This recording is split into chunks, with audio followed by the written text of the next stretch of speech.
Hunter Biden is also an artist. Who knew? Well, I mean, he's an artist kind of like he's an energy expert or a Ukraine expert or a China expert or a real estate mogul.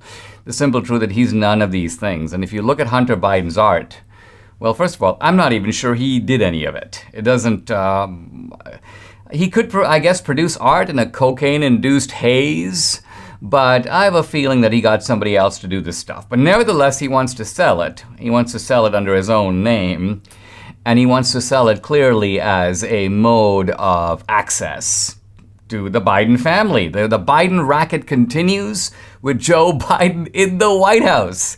It's not clear what percentage the old man is getting. Pop wants his share. I'm sure there's going to be money passed under the family table. You know, as you know, Hunter Biden, I've been talking about this on the podcast, has been paying his dad's bills. Part of the way he funnels the money right back to the corrupt father, who's the mafia don, the center of the whole operation. Now, here is the Walter Schaub, who's the ethics. He was the head of ethics, the Office of Government Ethics under Obama from 2013 to 2017. And he's talking about the White House's arrangement to allow Hunter to sell his art, and supposedly that they've built a fence around Hunter so there's not going to be any impropriety. But listen. A way that Hunter Biden could now become this great emerging artist and sell them for a price that matches the market that would not run afoul of ethics concerns? Well, the thing is, it's just got the absolute appearance that he's profiting off of his father's fame. He's not selling under a pseudonym. He's not waiting till his father is out of office. He doesn't just have the appearance that the guy is running a racket. He has been running a racket. He's been doing it for years. He's the bag man for his dad. It's really his father's racket. Now, of course, what Walter Schaub is saying is kind of obvious. There was here's the Washington Post as well as the Daily Mail have both been talking to art experts and kind of showing them Hunter Biden's art.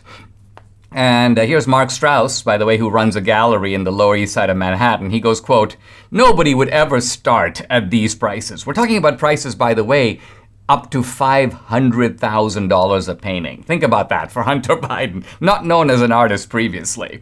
Jerry Saltz, a critic at New York Magazine, author of the book How to Be an Artist, he told Artwork News that these works could be described as, quote, generic post-zombie formalism. He's being sarcastic. I think what he's saying is this is crap. Scott Indrisic, who's the former editor-in-chief of Modern Painters magazine, I would call it very much a hotel art aesthetic. In other words, this is the kind of thing that you see in the Holiday Inn on the wall. It's worth probably $300, if that. Certainly not $500,000. And, you know, can you imagine if, like, Donald Trump Jr. did this when Trump was in the White House? He starts doing paintings, and the paintings are a kind of gobbledygook on paper or on metal or on canvas. This would be seen as an obvious racket, an obvious attempt to exploit the connection to Trump. And of course, Jen Psaki says, well, you know, we're going to make sure that the buyers of this art are confidential. Their names will not be released. What? This is supposed to be an attempt to fight corruption? No, on the contrary. This means that the public won't know who's paying all this money for the art, won't be able to monitor and see what kind of favors are those guys getting from the Biden administration. Although this is kept confidential from the public, there's nothing to stop the guy buying the art going to the White House and saying, hey guys, listen, I've just shelled out $500,000 for a Hunter Biden painting. I think this qualifies me for a meeting with Joe Biden, don't you think? And of course, this is his MO. This is his modus operandi. This is how he functions. He'd be like, sure, 2 nights in the Lincoln bedroom and whatever you want for your business on top of that. So this is how this stuff works. I mean, there's the attempt to camouflage the Biden name. Here's the the George Burgess Gallery, which is going to be selling this art. And by the way, this George Burgess guy is a shady character. He has a criminal record. No surprise. This guy, in his online biography of Hunter Biden, says, quote, he doesn't mention anything about Joe Biden being the president. He calls him, quote, a lawyer by trade who now devotes his life to the creative arts. So What we're seeing here is a total racket. But of course, you can't understand the Hunter Biden racket unless you see it as part of the larger racket. This is, by the way, a theme that we focused on in Trump Card, the way in which you've got this worldwide network of corruption. And this is only the end of it, the last installment, if you will, of this continuing saga. So here's a clip from the movie Trump Card, my interview with the researcher and scholar Peter Schweitzer, talking about the Biden crime family. Let's turn to Hunter Biden. In 2013, Hunter Biden accompanies his father, Joe Biden, Vice President of the United States, to China. Hunter Biden is there because he's trying to finalize this incredible deal. It's a private equity deal expanded to $1.5 billion. The Chinese government is putting money into this deal. And is it a deal to invest in the Chinese economy in ways that are not typically open to Western investors? Yes, this is the key. Hunter Biden has no background in private equity. He has no background in China.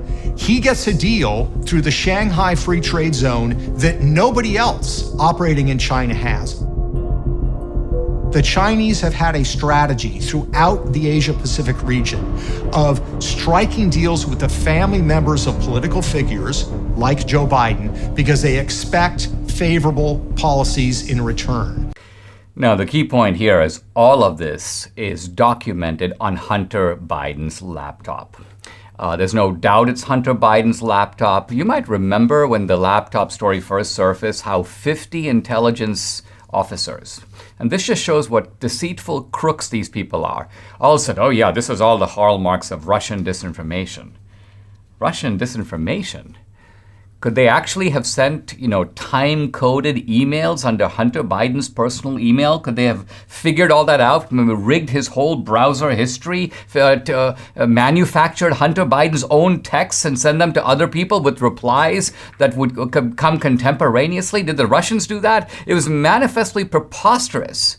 And yet they did it. Why? Because it was a brazen lie. They knew the media would go with it. They knew that this is a way of, by and large, protecting the Biden family through the election. That was the point. It shows the depth of corruption of these intelligence officers and how they're all really partisan hacks. But on top of that, the laptop now shows Joe Biden's direct involvement. Here he is in Georgetown eating with a bunch of Ukrainian officials who are, by the way, funneling money to Hunter Biden. There he is meeting with some Mexican businessmen. And of course, Hunter Biden and his business partner are making deals with Carlos Slim and Miguel Aleman Velasco. And Biden is right there and they're taking photos together and they're meeting in Biden's vice presidential home. And all of this is right there. It's like DNA.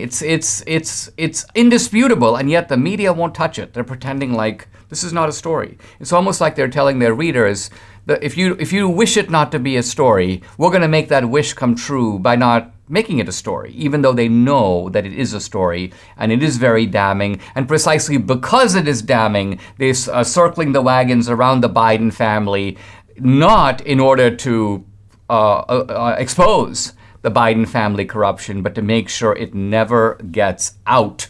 The media here can't acknowledge the truth. They haven't learned anything from the past. They're not going to. They can't do it. Why? Because at the end, these guys are, like the deep state 50 intelligence officers themselves, part of the deceitful Biden crime family operation themselves.